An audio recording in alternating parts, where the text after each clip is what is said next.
Welcome back to another episode of the Development by David podcast. This week, your sponsor is me. If you wish to help caffeinate this podcast, then you can use the link in my bio at buymeacoffee.com to supply me with a coffee, or two, or three, depends how generous you feel. This podcast takes a lot of work, a lot of energy, and that's supplied by my caffeine intake. And if you wish to support the podcast, then please donate me a coffee.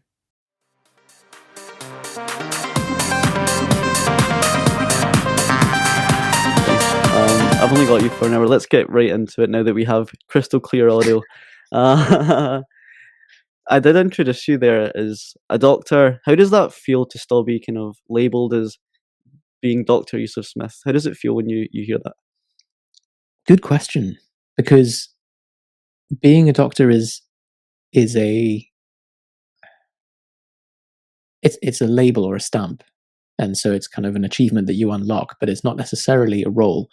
So although PhD is the proper doctor, and I'm a medical doctor, so not, that from an academic or point of view, I'm not the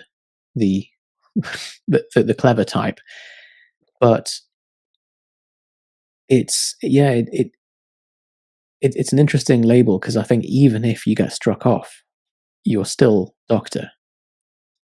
You just can't practice.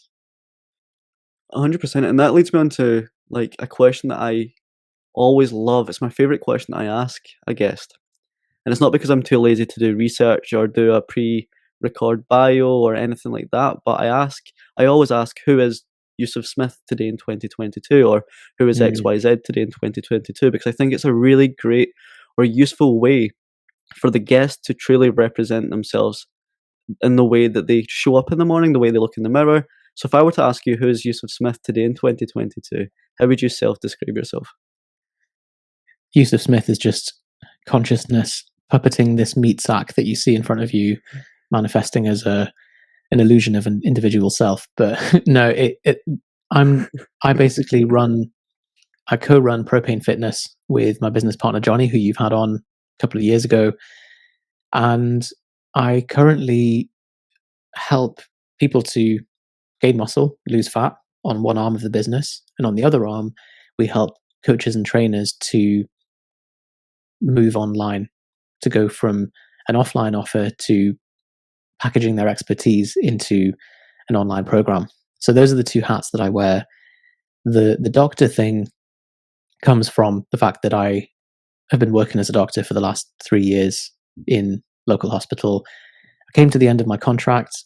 Propane was a business that I've been running since 2008, 2009 with Jonny. And because of that, it hit the kind of critical momentum point where it needed my full attention, and there was a natural crossroads in the career, and the obvious choice for me was to go full blast into Propane. One of the things the listeners might not know about me is that recently, from a severely developmental point of view, I went speed dating for the experience, to understand how I wanted to show up and to use that intimate yet intense environment to see what came natural to me when I wanted to self-describe myself. And as the listeners might know, I'm a 24-year-old, I'm a male, I'm white, that's self-descriptors, but I'm also a management consultant or an advocate for social mobility or a podcast host. And over time, based on the reaction of the other people, I would tailor how I would describe myself. So if you were to reflect maybe a year ago, whilst you were in employment, or just over a year ago, how differently do you think you would describe yourself, or in what order would you describe your titles maybe a year ago based on So I'd love to come back to the speed dating thing, but actually for me, so usually because of how all-consuming clinical medicine is, it becomes not just your job, but your identity. In my case, because Propane had preceded that, and that took up most of my time, and I was really just burning the candle at both ends.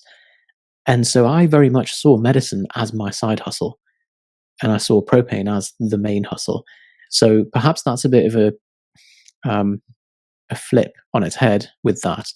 So I didn't struggle with much of an identity shift from kind of retiring as a doctor, because it was always the side hustle. Now, speaking of that, your speed dating experience is fascinating because you get a 2-minute slot to, depending on whether you're thinking from a marketing head or from a identity head, that you can split test multiple openers and multiple ways that you describe yourself. And interestingly, I was at a stand-up comedy night a couple of weeks ago. I sat in the front row just as like facing my demons. I thought, okay, if I sit in the front row, I'm going to get bullied. So let's just lean into this. And the guy was like, "Oh, so what do you do?" And I remember thinking, well, I can't say doctor because I'm not working as one.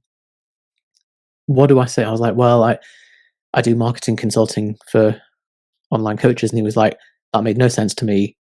Don't know what you're talking about. And I remember thinking like, wow, that's it. That's the one advantage of having a one word, like if you say accountant, or doctor, or nurse, lawyer, something like that, everyone knows what that is and they can put you in that box and it makes them feel comfortable and then they can move on.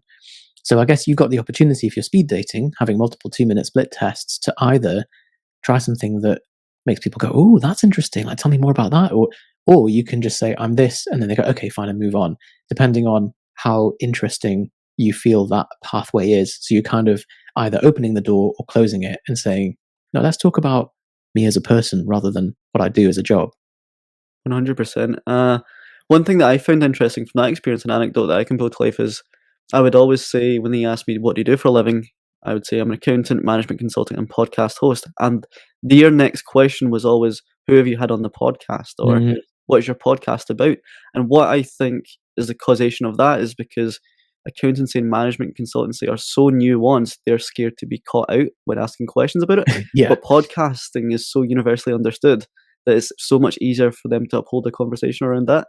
And maybe if you introduce yourself in a similar vein where when you were in employment, you would shine the light on working in the fitness industry, that gives them more options or more threads to pull when asking you questions if you were to introduce that part of yourself before the general practitioner side. Yeah, from like a conversational point of view, it's about laying out multiple threads and letting them, giving them the option to pull on them rather than just flexing. And so if you say, you have a range of options, and then depending on their interest or their expertise, they can kind of go with you and join that dance. Yeah. Whereas I think as a doctor, it's often like if it's at a party, like, oh, will you have a look at this rash on my ball sack? Like that's one of the maybe not that, but there's usually follows with someone trying to, and that's just because if you're in health or healthcare or medicine or fitness or whatever, it's so universal and everyone's struggling with it in some way that everyone's got a problem and they see it as an opportunity to ask you a question about it. And first of all, I want to start going to some of the parties that you go to, Yusuf, where that's a conversation opener. That given that chat, when you were working um, in medicine and you were working with Propane, similarly, you said that the medicine was your side hustle. But when Mhm. you were showing up at that moment in time in conversation at parties, how would how would you have prioritized which title you put first? The reason I ask that is because when you say you work in the fitness industry, there's such a wide-ranging spectrum of where you can sit on that. Like, you know what it's like these days. A lot of online personal trainers get quite a bad rep Yeah. because the market's so saturated. So did you feel from a signaling point of view that you were more inclined to show up as the doctor opposed to the fitness industry professional? It depended on the audience, but you are right that sadly, because there's no barrier to entry into being an online fitness coach, for example, there's all those memes that you see of like loses 3 pounds next day, post on Instagram, online coaching available, $50 a month. It's exactly that. Like anyone can set up as that, and because of that, there's no accountability. There's no kind of recourse for wacky advice. Whereas as a doctor, you are immediately, because you have to protect your professional registration, and I imagine, well, it is the same with accountancy and with any protected profession. You can't just set up and start fully going off the rails and giving out wacky advice, because there is a consequence to it.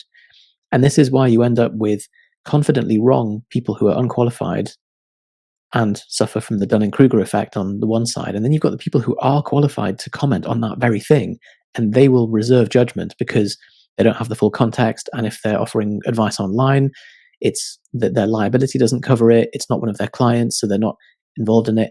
It's such an interesting, like, reverse incentive for truth to come out. I love how profound this chat has become already, Yusuf. I really do. I want to ask another question around kind of your audit trail of identity. You've been on, I don't want to introduce you as Chris Williamson's mate because that's not who you are, but you've been on his podcast since its onset, and that's grown in behemoth growth. You have your own YouTube channel which has such a large following and dates back many years. You have your Twitter following. Therefore, loads of people online, and I asked Jonny the exact same question, loads of people online know so much about you, but you don't know they exist. How does that make you feel, having such a large audit trail of your identity, and that being so easily interrogated, especially in this kind of cancel culture, woke society? How does that make you Luckily, feel? the stuff we talk about is quite dry, so it tends not to kind of press buttons like Chris's podcast does, and that's part of why he's grown so much, because a lot of what he does is really riding the line of what's acceptable to say and bringing on people with controversial opinions.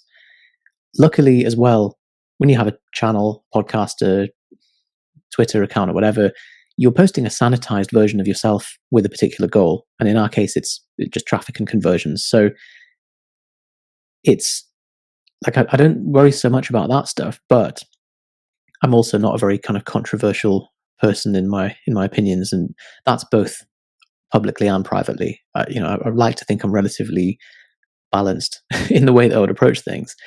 But you also mentioned that when people come up to you in the street, or people have a one-sided relationship with you, I'm sure you're already starting to kind of experience that.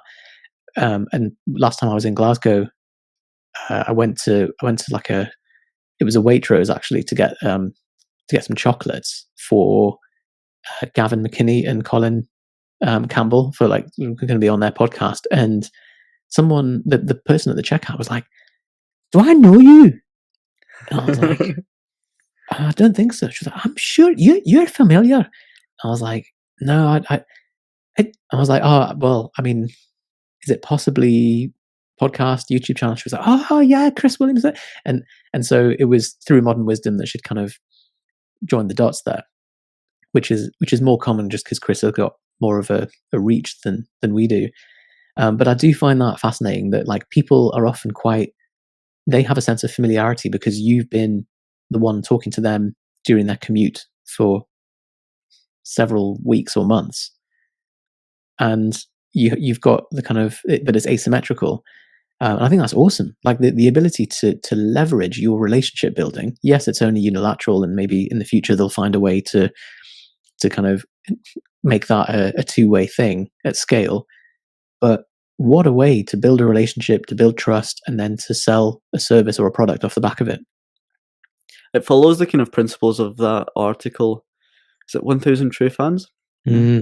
Which basically says you can build an intimate relationship with 1,000 true fans, and because of your emotional tie to that audience, you can essentially sell them anything. They believe in you and your mission and your values more so than your kind of identity. And I think that's actually quite a good example that brings that to life. And I feel like I've known you. Like, it was so easy to prepare for this podcast because I have had you in my ears for 3 years. We have mutual friends.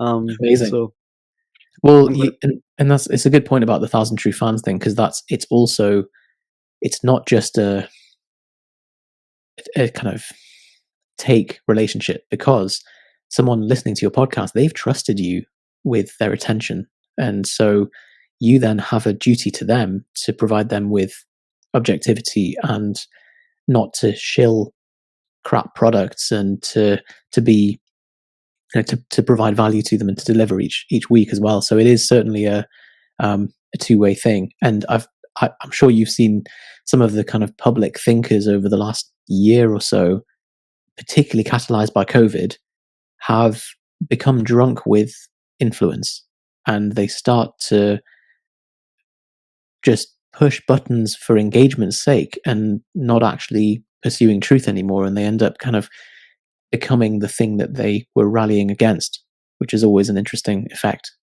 I think we can think of a few figures when you eliminate that, Mm. not to mention their names. And I think that's the hard part, in fact, when you go down that model, is that you become, and I said this when I was a guest on Fire Festival's Andy King's podcast. Oh, Um, nice.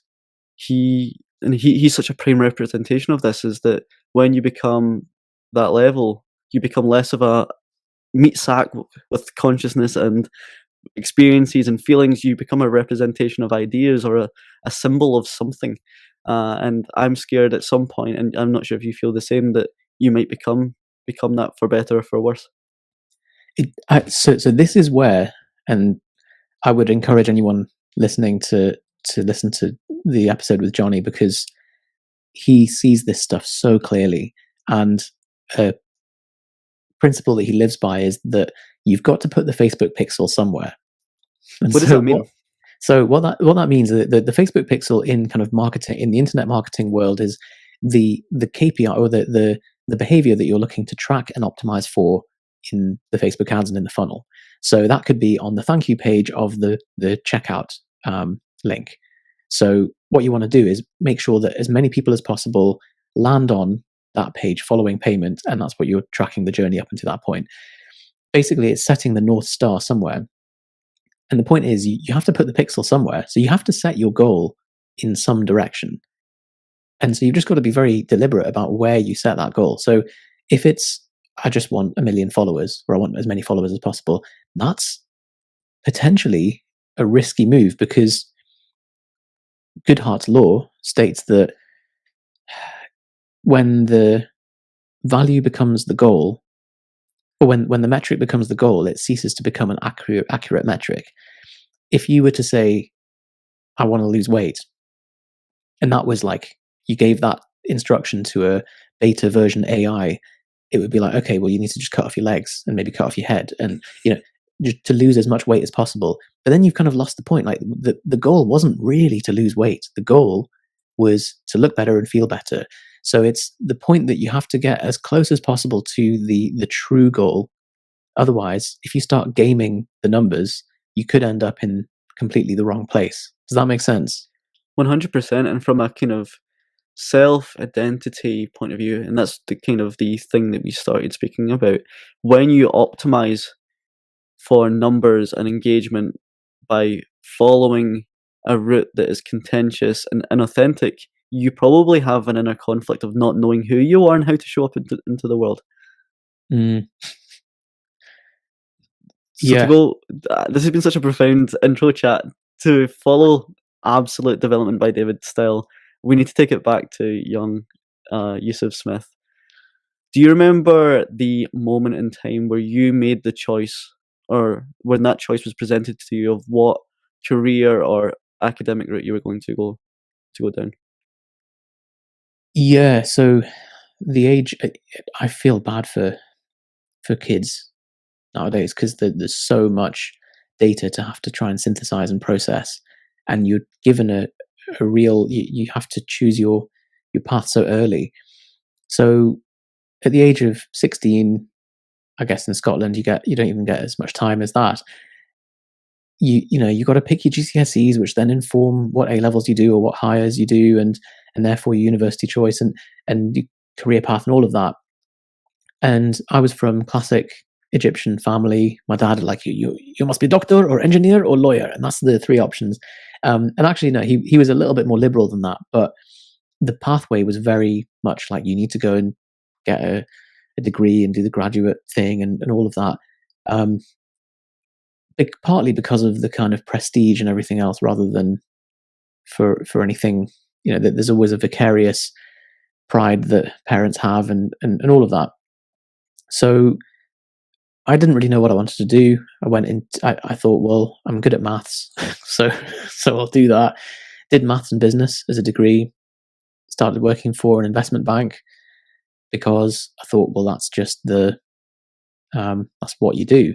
And then very quickly realizing that for me, the idea of like 2 monitors and Excel and being such a abstracted part of a large company where the stuff that I do day to day doesn't actually make any sense in itself. It's only in a very, it's you're contributing to the kind of the data integrity of the processing of the derivatives trades for this particular portfolio, which, but it was too abstracted for me to kind of get any kind of satisfaction from. And intangible, you couldn't see it. Yeah, exactly. They're kind of very intangible. You're right. So for me, running parallel to that was coaching people, which was just sharing my expertise and applying the body of research and the evidence base to optimizing somebody's physiology or producing a result in someone.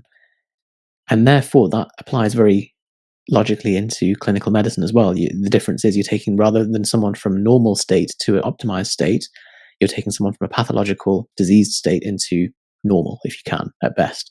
So they're kind of the same spectrum, but just different labels. Does that kind of, for me, because I'm a simple man, and I had to kind of have someone physically in front of me and see the improvement that we're making in them, that made a lot more sense to me as a career choice. One of the things I've loved hearing you speak about is and I'm not sure if it's your own concept, but it's the concept of the four currencies. Did you discover that or become aware of that during your asset management career, or was that subsequent to that? Yeah, so there was a book that I read during asset management, and thanks for correcting me there. I normally say investment bank, actually, because of the speed dating thing, that if you say asset management, people are like, what's that? Asset management? You're like, no. Like, and I know it's not quite investment banking, but it's the closest thing that people, yeah. So the four currencies is, as far as I know, it's something that I landed on, but just the idea that when you select any job or life path or lifestyle choice, there is a different combination, a different assortment of money, freedom of time, freedom of location, and impact or satisfaction. And different jobs provide different amounts of each of these things. And so, depending on your preference and your temperament, you might need more or less of a certain one to feel satisfied in that job.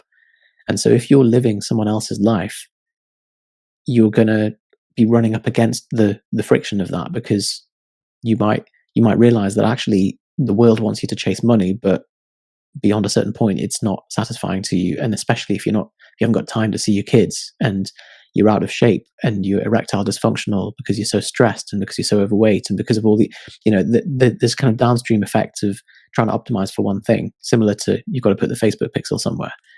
So that, along with the actual kind of, I guess, the impetus to change career, was reading a book, which apparently I'm not allowed to mention anymore. Someone said it's too un-PC nowadays, called The Way of the Superior Man by David Dada. And that just had a chapter in it saying there is a point in every person's development as their purpose moves outwards like layers of an onion. And so the outer layer can become shriveled and old, and it falls away. And if you try and hold on to that old purpose, it's like it's dead. And people are going to see that. People are going to sense that inauthenticity. And so you have to move with it. And so it was a combination of that. And also the other chapter was live as though your father was dead. The idea being we are often living in the expectation of our culture, our religion, our parents, rather than what our purpose is.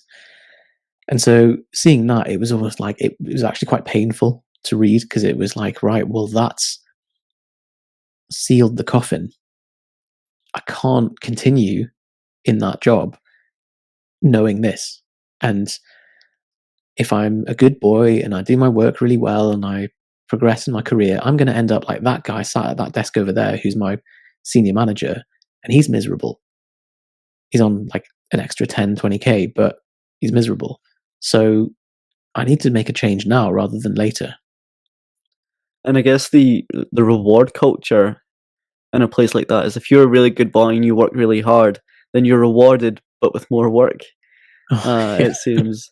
And when I think about those four currencies, it seems, if I were to make an assumption, that the one that mattered most to you was the fourth one that you mentioned about having impact, having doing the right thing, leaving somewhat of a legacy, or having creating an improvement for someone that you exist beside, which obviously seems to have been satisfied both within your medicine career, but with coaching. So, do you think that is something that's been a golden thread since that realization? Yeah, it has been. You always want the thing that you have the least of as well, though. So it's kind of dynamic, and certainly at 2 in the morning, being paid the equivalent of £7 an hour, doing fecal disimpactions in hospital, all you're thinking is, I just wish I had a bit more control over my time. I wish I had just a bit more freedom to just have the day off. And so, whatever's the most squeezed is always going to be, and that's, I guess that's sort of how Maslow's hierarchy works, isn't it? Or if you gave someone all the food they wanted, but you said you can't have any water, very quickly it doesn't matter about how good the food is because they're just so thirsty, or vice versa. 100%. My last episode was with Scotland's first billionaire, Sir Tom Hunter, who's now one of the largest philanthropists in the UK. Collaborates with Bill Clinton on some developmental initiatives, and he comes from a very kind of working class mining town, a few miles away from me, where he suffered poverty and the likes as a child. So, and I came to him with this concept of the millionaire's menopause, where they squeezed that, and he burst out laughing. I think he was a little bit insulted by it, but where he squeezed that lemon and then had to fulfill. He alleviated all of the hardships and strains of the inner child Sir Tom Hunter experienced, and then he had to find out what was next. And perhaps when you joined that asset management job, you were maybe told that having a financially rewarding career was the best approach. But when you finally squeezed that lemon, you realized that you had your own menopause to face, which was leaving more of an impact. Yeah, it's an interesting way to put it, for sure, because, and you see it a lot with the origin stories of very wealthy, powerful people, is that quite often it's driven from an inferiority complex, because they have to, they end up working inordinately hard to counteract that, to compensate for it. And so it can be a catalyst if it's kind of driven in the right direction. I guess the important thing, again, is set the Facebook pixel somewhere, because if it's just for cash and you're still fundamentally dissatisfied, then maybe the dissatisfaction is the thing to address. It's the happiness. Unfortunately, I know it sounds really glib and really kind of stupid saying it out loud, but the most enjoyable things in life are going out for a meal with friends and going for a walk in nature and being able to move your body, and all these things which are free and we take for granted because we're so wrapped up in our kind of daily work. So much to be grateful for. I can echo that more, Yusuf. To move on subsequently, when you started studying medicine, I feel or believe you've described it as like drinking from a fire hose. Yeah. And you've compared it to like pain management in the past. I just want to know your own pain management techniques and your own information digestion tips on that front. Yeah. Any doctors listening or any medical students will agree with the drinking from a fire hose thing, because the curriculum is larger than you can physically put in your brain. You just have to stuff in as much as you can until you feel like, okay, that's enough. But is it enough? I don't know, because I don't know what's on the exam, and you just have to and because the field of medicine is so large, but you can't just create a kind of restricted curriculum and be satisfied with that. And the personality type of the kind of person who goes into medicine is very type A and perfectionist, and so you end up on this kind of hamster wheel, accelerating more and more. Tips for doing that, I think for me it was raising my standard. So I got a first class degree in maths and business, and then went into the medical degree, like Billy Big Bollocks, thinking like, I'll walk through this, like I know the whole academic thing, like I'll be fine. and the first term of the first year of med school was more work than the entire 4-year MA in maths and business. So it really humbled me, just the kind of data load that you have to take on.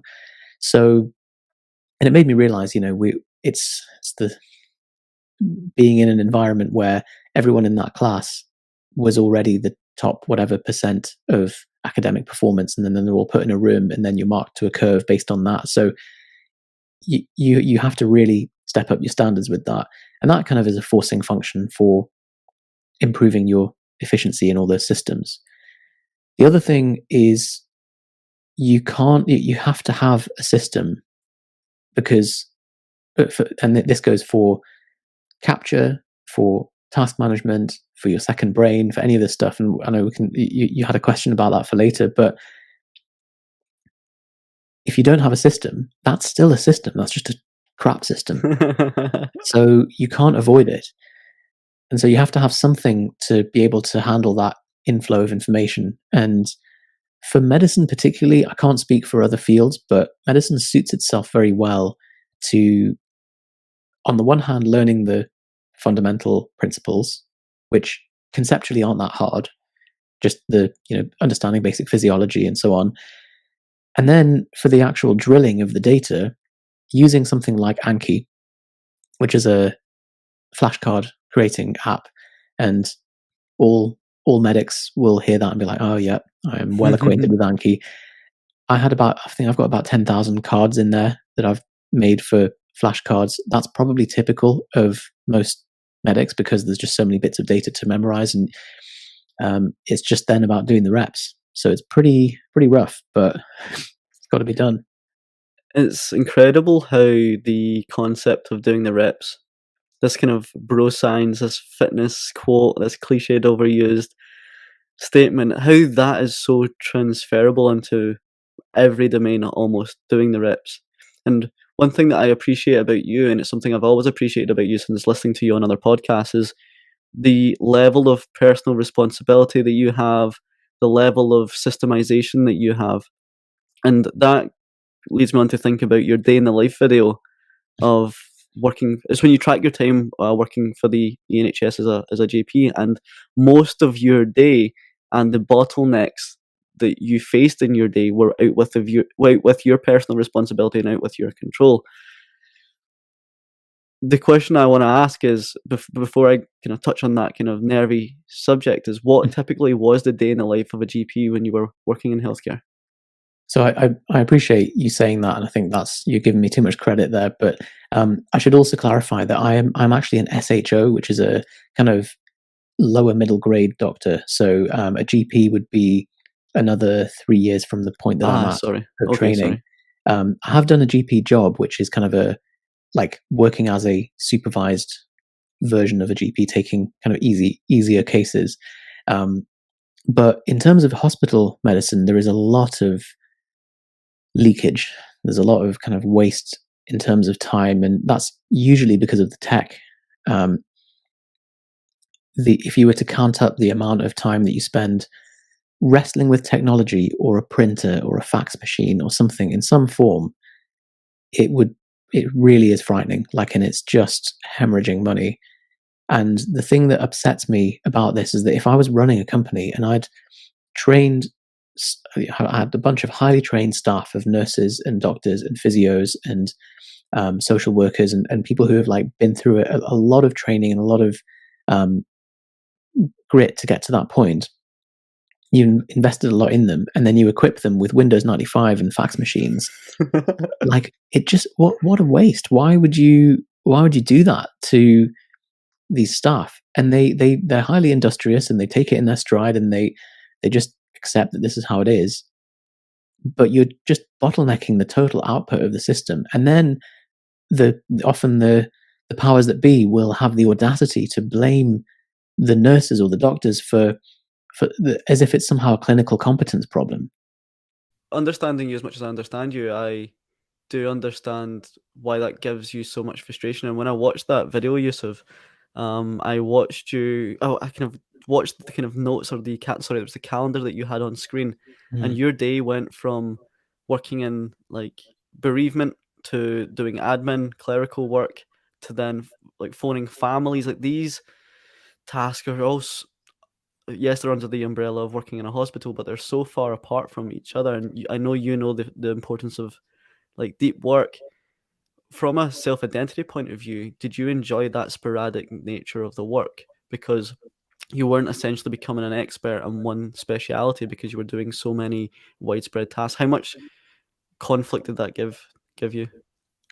Hospital medicine in training is just dealing with interruptions. So as you say, you're carrying a vomit bowl, and then you're doing a cannula, and then you're having to call the bereavement office, and then you doing the ward round, and then you're getting asked several questions by the nurses, and then you have to go and like sign a death certificate and verify a death, and it's all very like back to back. And then obviously, so surprisingly, the thing that's most like from my perspective, the kind of medical practice that's the most kind of pure into, if you were going to go down the deep work, deliberate practice route, is obviously surgery, because there's a certain amount of cases that need to get done, and so you get a load of reps in doing procedures, and you get very good at that. And surgeons are incredibly skilled people. Like they're just so inspirational to work alongside. And also things like A&E, for Americans listening, that's the ED, the emergency department, because you're actually doing a load of reps that way too.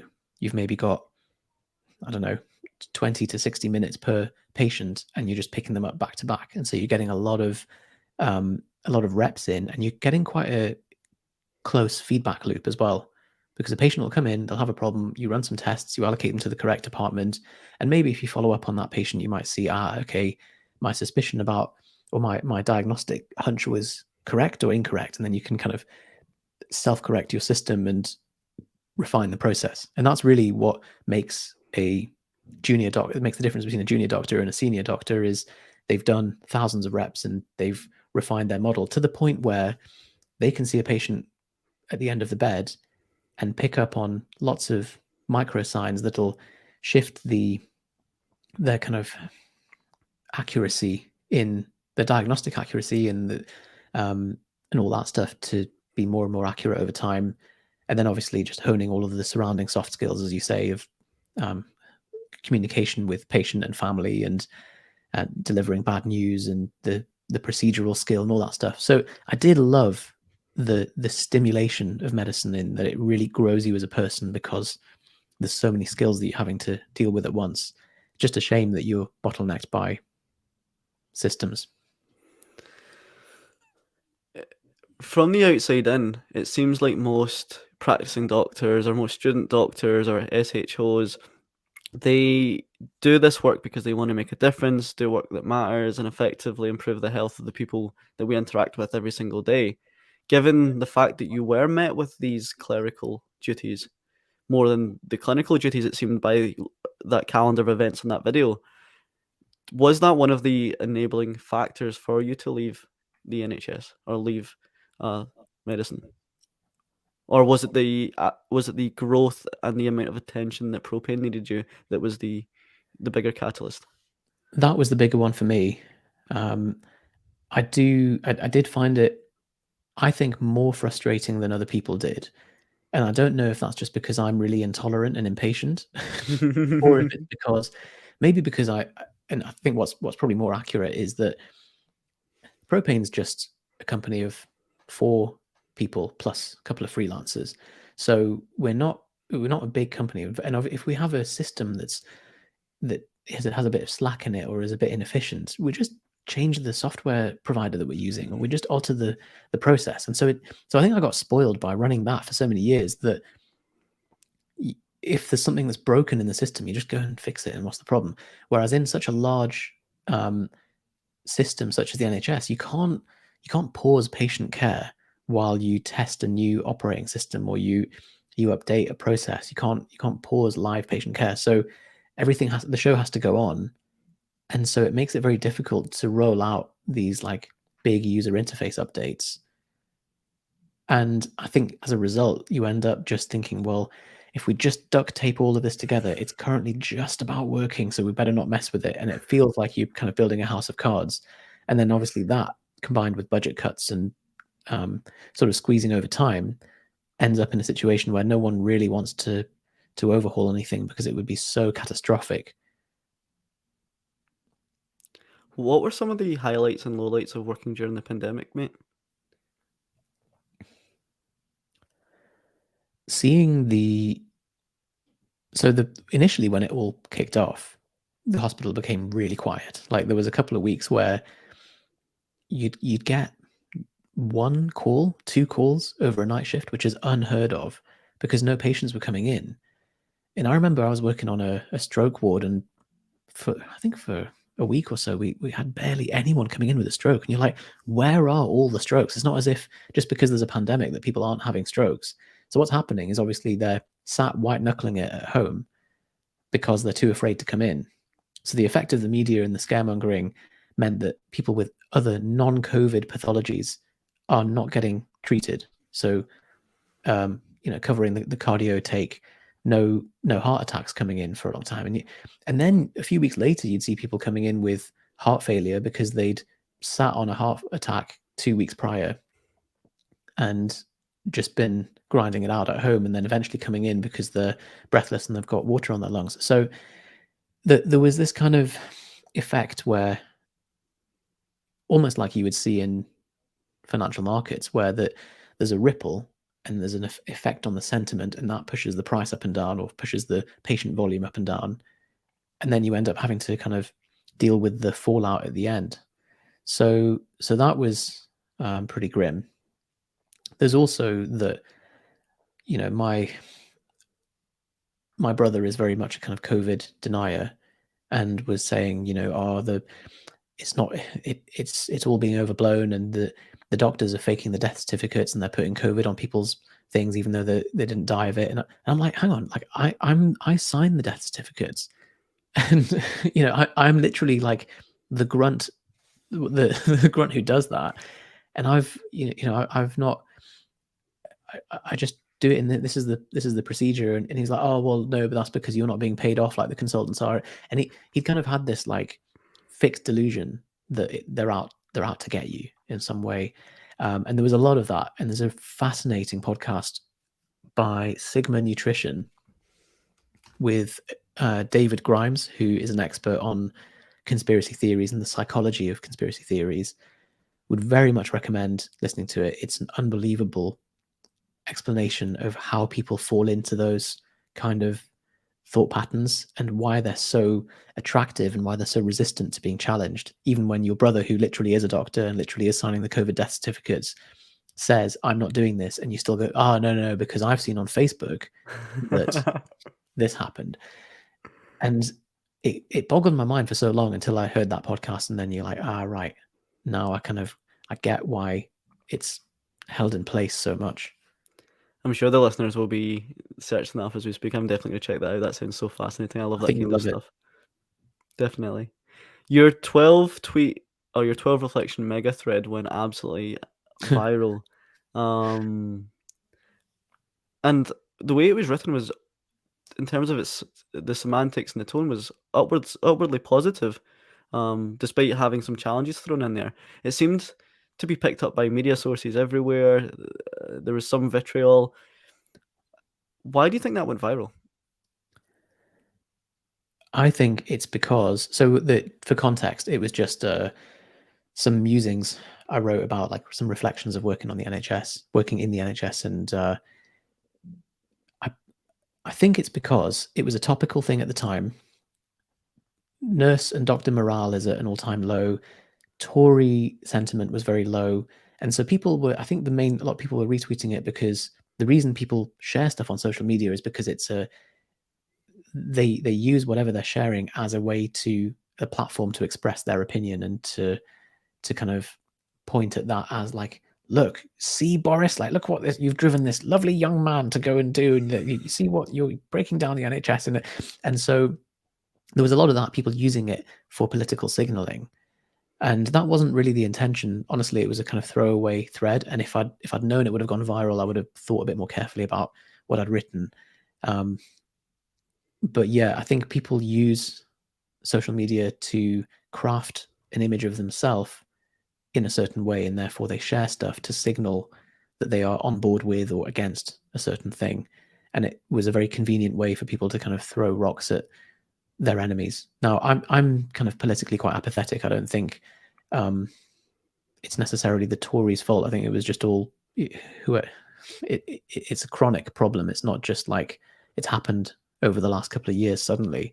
I'm sure they've not helped, but yeah, that's why that went viral. But man, my recommendation, if you post a tweet that goes viral and you're getting hounded, turn off the notifications for the tweet, block the ability for anyone to reply, and ignore any media that gets in touch with you, because they're parasitic. Wow, Yusuf, I think that's incredible. That's incredible for all the right and wrong reasons, and I think that's honestly such great advice. And I hope none of my content gets picked up in the way that that was picked up by the media and the hoarders who did want to use it as a political weapon. I hope that doesn't happen to me or any of the listeners. But and the thing is, your content online is primarily either humorous or instructional or um, impactful in a positive way. So I'm very sad to hear that some people used it in the wrong way, and I'm cautious that we've spoke all about you as NHS professional for most of this podcast, and I don't have you for too much longer.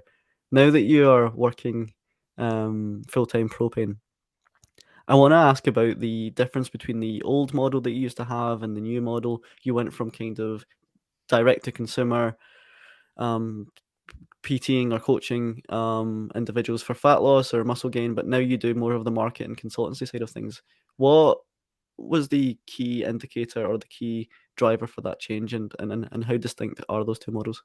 Yeah, good question. So actually, a lot of what happened was we were starting off working with people similar to ourselves, just that we were maybe a couple of years ahead of in terms of our training journey, helping them to gain muscle and lose fat. But because the kind of content we put out was quite physiology heavy and quite nerdy, a lot of people that followed the content were PTs and coaches, and so that was an accidental, just a mistake of our niching and kind of messaging. So a lot of the time we'd get people sign up for coaching and then often be like, "Oh, can you also help me with my systems to coach my clients as well?" And we were like, "Oh, well, we haven't really got a kind of product for that, but we'll help you informally." And then it kept happening, and we were like, "Right, we need to actually document the growth of propane and the systems that we use, because it's applicable to coaches who are teaching other things as well." So the main thing is actually the journey from doing one-to-one coaching, which has a very fixed capacity. Really, any more than 20 one-to-one clients starts to really dominate your week, and then if you start taking on more people than that, you really it detracts from the service that you can give, and you can't, you're exchanging time for money. You can't increase your monthly revenue very much doing that. But Jonny and I didn't know any other way, and so we just kept taking on more and more clients until we were responding to people at 2 a.m. and just exhausted.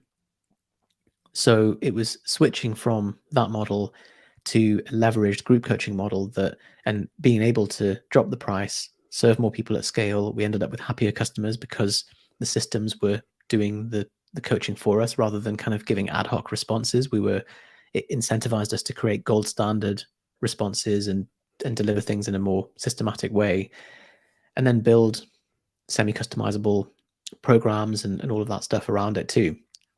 That took our revenues from 2K a month to about 15 to 20K a month pretty quickly from adopting that model, and serve more people and get better testimonials and get better results and so on. So from doing that, we realized, actually, like, we'd been doing the online coaching thing kind of the wrong way around.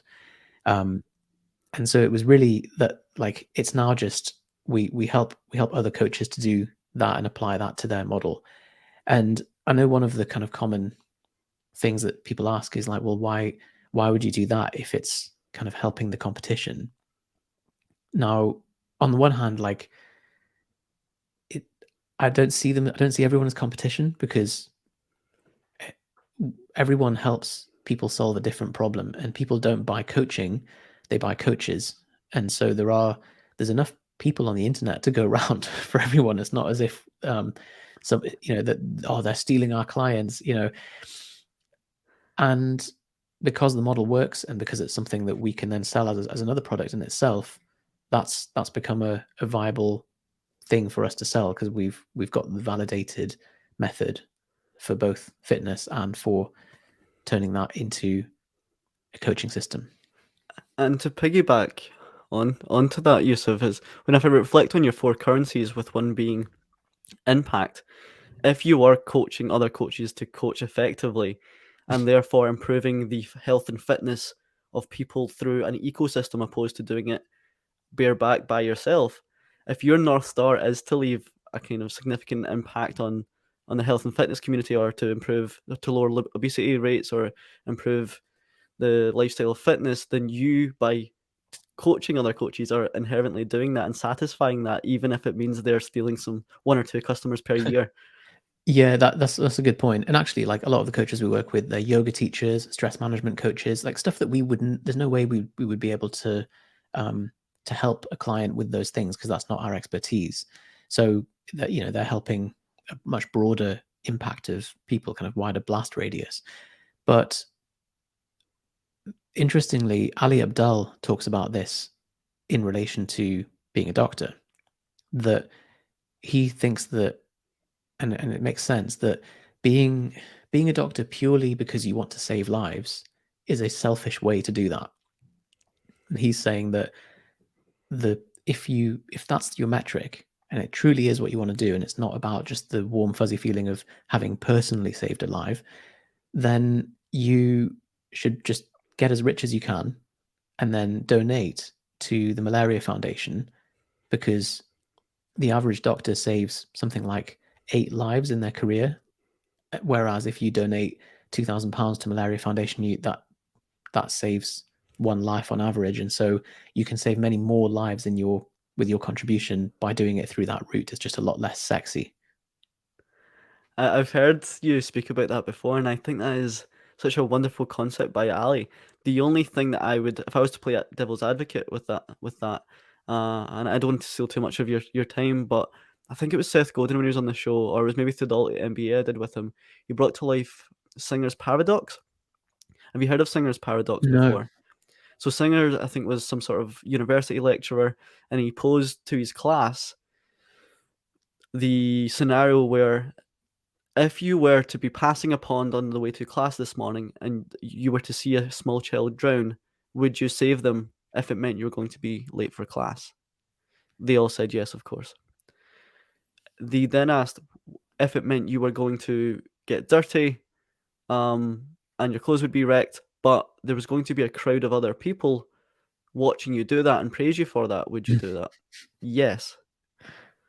And then he poses the same, it's basically the same scenario where we have the ability to save lives every single day by donating £20, or I think you can probably save lives with $20 somewhere.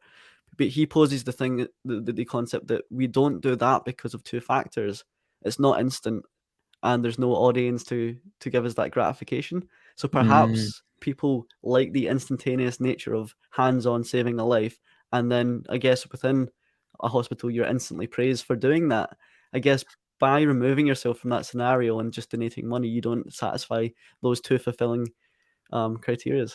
Yeah, our brains aren't really wired for that, because the ancient brain doesn't understand like £20 leaving your bank account, let alone that £20, on a digital, on a screen, leaving someone and then having some kind of effect. It's a very like abstracted thing. So I can see why you don't exactly get a dopamine hit for doing that. Yusuf, can I have the privilege to ask you one more question? I Oh, of don't want to course. keep you late, I'm Yeah, afraid. I've got 5 to 10 minutes left. Great, fantastic. Well, I'm going to ask you two in that case, Nice. to steal you for a little bit longer. If you had to provide, and for context sake, Yusuf has appeared on Chris Williamson's Life Hack episode since its origination. He is the guru of optimization, systemization, just overall improving your life. My entire workflow, my entire day to day has been impacted by Yusuf. If I had more time, I could probably list down all the things that I've implemented because of him. So he's such a purveyor of these life hacks. So Yusuf, if I were to ask you to provide the listeners with 3 universal life hacks that you would prescribe them if they were a knowledge worker, what 3 would come to mind?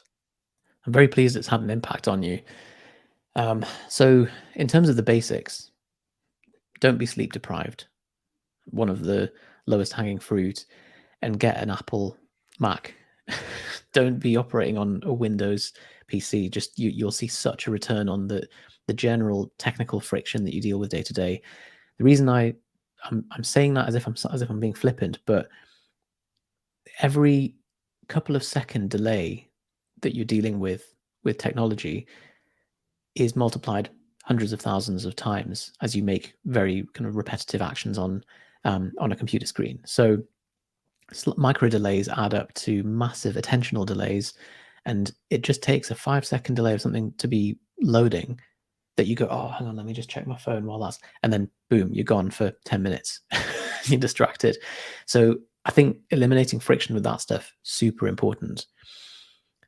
Within that, you want to get Alfred. If I pull up my stats, I've used Alfred 350 times a day on average since I got it. It's just, well, I've got a full guide on it, so I won't go into it too much, but it just allows you to automate lots of the little tasks, and certainly things like text expansion.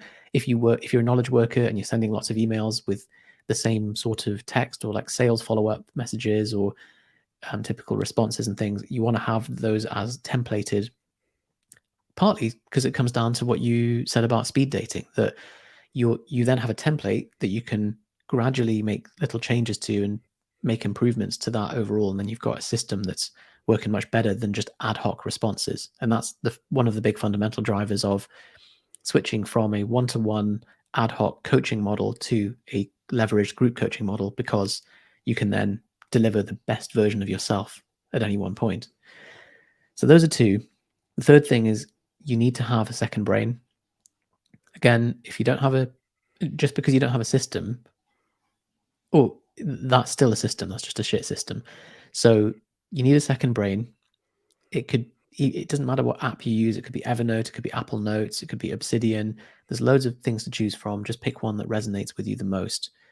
But it has to be something that you can capture all of your reading and highlights and journals and everything into, and be able to store and retrieve and archive it. And then secondary to that, you need a task management system as well, because most people, it's either a pen and paper, or it's oh, I forgot to take the bins out, or it's held in their brain, which is just adding to background stress. So use it. And again, the app doesn't matter. It could be Apple reminders, or I use TickTick, but something that allows you to get open loops out of your brain and into the system, so that you can regain some mental bandwidth and think more clearly. I'll link. You have so many resources on this on your website, whether it's building a second brain, whether it's Alfred guides. You have interviews with Tygo 40. I'll make sure to link them all below, Yusuf. And on your first point about the friction, minimizing the friction between technology that basically causes you to go on your phone, the best life hack that I've gained from, I believe it was you, is instead of having your phone beside your desk, having a book, or having a book beside the toilet. Because if you are in a momentary period of lag, instead of picking up a phone, at least you're picking up a book. I thought that was one of the best life hacks. And it may have been Jonny, it might have been you or That's an Chris. old school one, man. I'm impressed. Yeah, having Oh, like just set the default fallback activity into something that's more productive. And everyone's got like a default thing where in a moment of boredom or discomfort or whatever, you go and usually it's like nowadays just reaching for our phone and swiping through the same like WhatsApp, Instagram, Facebook, whatever, Snapchat, and swap it with something that you'd actually be pleased with how you spent that time. I love it, Yusuf. This has been amazing. Like I said, I feel like I've known you for so long.